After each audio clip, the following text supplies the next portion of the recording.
ದ್ವಿತೀಯ PUCಯಲ್ಲಿ ಕನ್ನಡವನ್ನು ಇದೀಗ ಪರೀಕ್ಷೆಯನ್ನು ಮುಗಿಸಿ ಬಂದಂತಹ ವಿದ್ಯಾರ್ಥಿಗಳಿಗೆ ಸ್ವಾಗತ. ನೋಡಿ, ಪತ್ರಿಕೆ ತುಂಬ ಸುಲಭವಾಗಿತ್ತು. ಆದರೂ ಕೂಡ ಏನೇನು ಬರೆದಿದ್ದೀರಾ ಅಂತ ಉತ್ತರವನ್ನು ಈಗ ನಾವು ನೋಡೋಣ. ಇದರಿಂದ ಪರಿಮಳವನ್ನು ಅರಿಯಬಹುದು. ಯಾವುದರಿಂದ? ಪುಷ್ಪದಿಂದ ಪರಿಮಳವನ್ನು ಅರಿಯಬಹುದು. ನೋಡಿ, ಎಷ್ಟೊಂದು ಸುಲಭವಾಗಿ ಕೇಳಿದ್ದಾರೆ. ಇನ್ನು ಮುಂದಿನ ಪ್ರಶ್ನೆ ನೋಡಿ.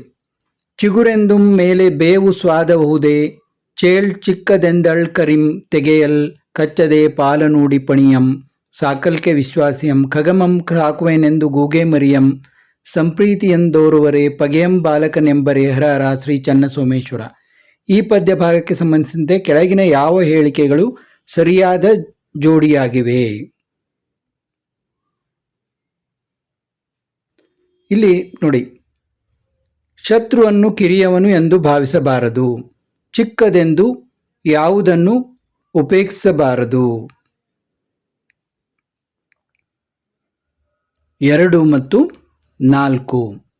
ಶತ್ರುವನ್ನು ಕಿರಿಯವನೆಂದು ಭಾವಿಸಬಾರದು ಮತ್ತು ಚಿಕ್ಕದೆಂದು ಯಾವುದನ್ನು ಉಪೇಕ್ಷಿಸಬಾರದು ಅನ್ನುವ ಈ ಒಂದು ಆಪ್ಷನ್ ಸರಿಯಾಗಿದೆ. ಜಾಲಿಯ ರಸಸ್ವಾದ ಹೇಗಿರುತ್ತದೆ? ನೋಡಿ, ಜಾಲಿಯ ರಸಸ್ವಾದ ವಿಷದಂತೆ ಇರುತ್ತದೆ. ಇನ್ನು ಮುಂದಿನ ನೋಡಿ. ಜೀಸಸ್ನ ಶಿಲುಬೆಗೇರಿಸಿದವರು ಇವರ ವಕಾಲತ್ತು ನಡೆಸಿದರು. ಯಾರ ವಕಾಲತ್ತು ನಡೆಸಿದರು? ನಿಮಗೆಲ್ಲ ಗೊತ್ತಿದೆ, ಬರಬ್ಬನ ವಕಾಲತ್ತು ನಡೆಸಿದರು.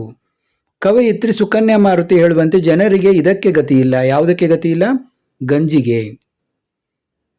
ನಮ್ಮ ವೈದ್ಯ ಲೋಕ ಬಲ್ಲ ಅತ್ಯಂತ ಪ್ರಾಮಾಣಿಕ ಪ್ರತಿಭಾವಂತ ಡಾಕ್ಟರ್ ತಿಮ್ಮಪ್ಪ ಈ ಕಣ್ಣಿನ ರೋಗ ಅವರ ವಲಯಕ್ಕೆ ಸೇರಿದ್ದು. ನೀನು ಅವರನ್ನು ನೋಡಿದರೆ ಮಾತ್ರ ಇರುವ ಒಂದು ಕಣ್ಣು ಉಳಿಯುತ್ತೆ. ಡಾಕ್ಟರ್ ಚಂದ್ರಪ್ಪನವರ ಈ ಮಾತುಗಳು ಕೆಳಗಿನ ಯಾವ ಹೇಳಿಕೆಯನ್ನು ಸಮರ್ಥಿಸುತ್ತದೆ? ಡಾಕ್ಟರ್ ತಿಮ್ಮಪ್ಪನವರ ಬಗ್ಗೆ ಅಭಿಮಾನ.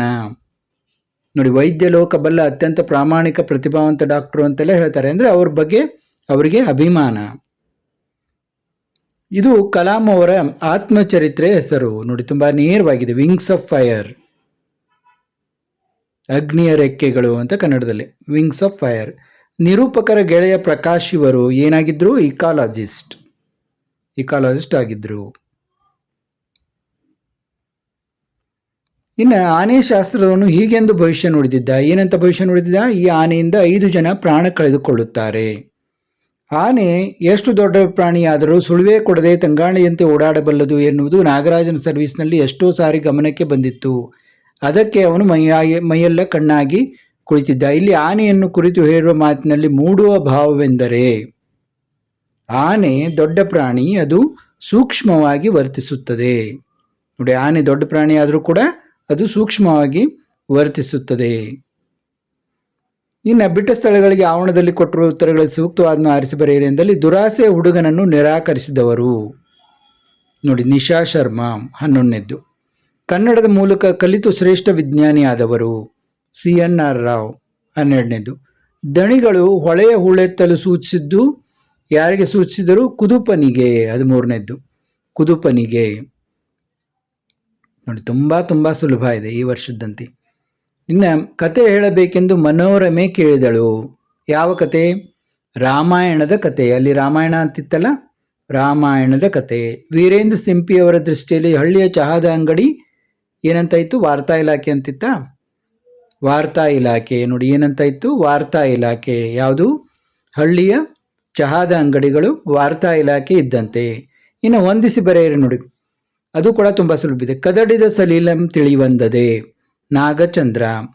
ಪುಲಿಗೆರೆ ಸೋಮನಾಥ, ಸೋಮೇಶ್ವರ ಶತಕ. ಪುರಂದರದಾಸರು ಜಾಲಿಯ ಮರದಂತೆ. ನೋಡಿ, ಎಲ್ಲ ನೇರವಾಗಿ ಕೇಳಿದ್ದಾರೆ. ಮುಕ್ತ ಕಂಠ, ಬೆಳಗುಜಾವ. ಟಿ ಯಲ್ಲಪ್ಪ, ಹತ್ತಿ ಚಿತ್ತ ಮತ್ತು. ನೋಡಿ, ಎಷ್ಟೊಂದು ಸುಲಭವಾಗಿ ನಿಮ್ಮ ಒಂದು 20 ಅಂಕಗಳು ನಿಮಗೆ ದೊರಕಿಬಿಟ್ಟು. ಇನ್ನು ಮುಂದಿನ ವಿಡಿಯೋದಲ್ಲಿ ನೋಡೋಣ. ಯಾರಿಗೆಲ್ಲ ಇವನ್ನ ತಿಳ್ಕೋಬೇಕು, ತಪ್ಪಾಗಿದೆ ಸರಿ ಅನ್ನೋರಿಗೆ ಇದಾಗಲಿ ಅಂತ ಈಗ ಒಂದು ಅವಸರದಲ್ಲಿ ಈಗ ಜಸ್ಟ್ ನಾನು ಬಂದು ಈ ವಿಡಿಯೋವನ್ನು ಮಾಡಿದ್ದೀನಿ. ಮತ್ತೆ ಮುಂದೆ ನಿಮ್ಮ ಎಲ್ಲ ವಿಷಯಗಳ ವಿಡಿಯೋಗಳೊಂದಿಗೆ ಭೇಟಿಯಾಗೋಣ.